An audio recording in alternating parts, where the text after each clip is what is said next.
നമ്മൾ ജീവിതത്തിൽ ഒരു കാര്യം നേടാൻ ആഗ്രഹിച്ചിട്ട് അത് നടക്കുമോ, അത് വിജയിക്കുമോ എന്ന് സംശയിക്കുന്നത് നമ്മൾ സാധാരണ കരുതുന്നത് പോലെ അത്ര നിരുപദ്രവകരമായ ഒരു ചിന്തയല്ല. മറിച്ച് അത് തോൽവി ആകർഷിപ്പിക്കുന്ന നിശബ്ദമായ ഒരു ശക്തിയാണ്.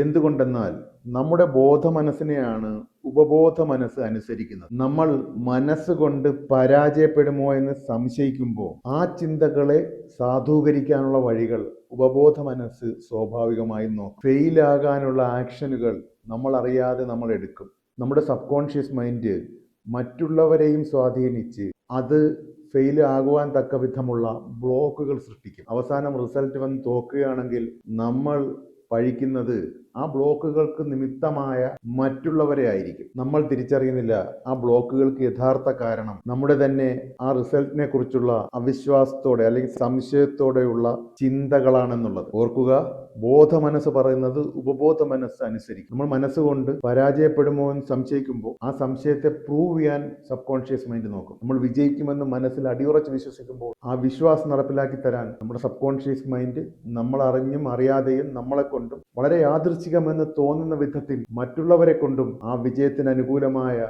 ആക്ഷനുകൾ എടുപ്പിക്കും. വിജയം നമുക്ക് അനുകൂലമാക്കി മാറ്റും.